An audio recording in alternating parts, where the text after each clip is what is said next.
മലപ്പുറം ജില്ലാ പഞ്ചായത്തിലേക്ക് DYFI March. ജില്ലാ പഞ്ചായത്ത് അംഗം കോടികൾ തട്ടിയെന്ന പരാതിയിലാണ് പ്രതിഷേധം. മക്കരപ്പറമ്പ് ഡിവിഷൻ മുസ്ലിം ലീഗ് അംഗം ടി.പി. ഹാരിസിനെതിരെയാണ് പരാതി.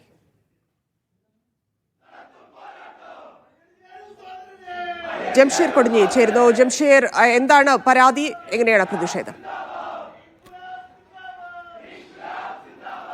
മലപ്പുറം ജില്ലാ പഞ്ചായത്ത് അംഗം ടി.പി. ഹാരിസ് ഈ ജില്ലാ പഞ്ചായത്തിന്റെ പദ്ധതികളുമായി ബന്ധപ്പെട്ട് അതിൽ നിന്ന് ലാഭവിഹിതം നൽകാം എന്ന് പറഞ്ഞ് ആളുകളിൽ നിന്ന് പണം കൈപ്പറ്റി എന്നുള്ളതാണ് പരാതി. കോടികൾ ഇതുമായി ഏതാണ്ട് 25 കോടിയോളം രൂപ കൈപ്പറ്റി എന്നുള്ളതാണ്, അല്ലെങ്കിൽ തട്ടിച്ചു എന്നുള്ളതാണ് ഇപ്പോൾ പരാതിക്കാർ പ്രധാനമായും ഉന്നയിക്കുന്ന ആരോപണം. ഇതുമായി ബന്ധപ്പെട്ട് ഇന്നിപ്പോൾ പരാതിക്കാർ ജില്ലാ പോലീസ് മേധാവിക്ക് അതായത് ആരോപണം ഉന്നയിക്കുന്നവർ ജില്ലാ പോലീസ് മേധാവിക്ക് പരാതി നൽകുന്ന ഒരു സാഹചര്യം ഉണ്ടായിരുന്നു. അതിനുശേഷം ഇന്ന് ജില്ലാ പഞ്ചായത്തിൽ ഭരണസമിതി യോഗം നടക്കുന്നതിനിടെയാണ് ഡിവൈഎഫ്ഐയുടെ നേതൃത്വത്തിൽ വിഷയത്തിൽ പ്രതിഷേധം സംഘടിപ്പിച്ചത്. ഡിവൈഎഫ്ഐ പ്രവർത്തകർ ജില്ലാ പഞ്ചായത്ത് ഓഫീസിലേക്ക് മാർച്ച് നടത്തുകയായിരുന്നു. ടി.പി. ഹാരിസ് നടത്തിയ അതായത് ജില്ലാ പഞ്ചായത്ത് അംഗം കൂടിയായ യൂത്ത് ലീഗ് നേതാവ് കൂടിയായ ടി.പി. ഹാരിസ് നടത്തിയ ഈ അഴിമതിയിൽ അല്ലെങ്കിൽ ഈ തട്ടിപ്പിൽ ജില്ലാ പഞ്ചായത്ത് പ്രസിഡന്റും വൈസ് പ്രസിഡന്റും ഉൾപ്പെടെയുള്ളവർക്ക് പങ്കുണ്ടെന്ന് ആരോപിച്ചുകൊണ്ടായിരുന്നു ഡിവൈഎഫ്ഐയുടെ നേതൃത്വത്തിൽ പ്രതിഷേധ മാർച്ച് നടത്തിയത്. അതേസമയം തന്നെ ഇന്ന് യോഗം നടക്കുമ്പോൾ ഉള്ളിൽ പ്രതിപക്ഷ അംഗങ്ങളും ഇതിനെതിരെ പ്രതിഷേധം സംഘടിപ്പിച്ചു. ഇത് ചർച്ച ചെയ്യണമെന്ന് ആവശ്യപ്പെടുന്ന ഒരു സാഹചര്യം ഉണ്ടായി. ഏതായാലും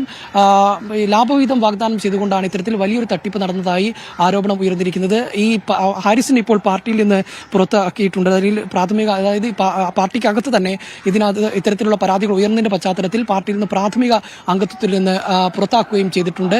ഏതായാലും ഇതിനകത്ത് ഇപ്പോൾ ജില്ലാ പോലീസ് മേധാവിക്കടക്കം പരാതി നൽകിയിരിക്കുകയാണ് തന്നെ. ശരി ജംഷീർ.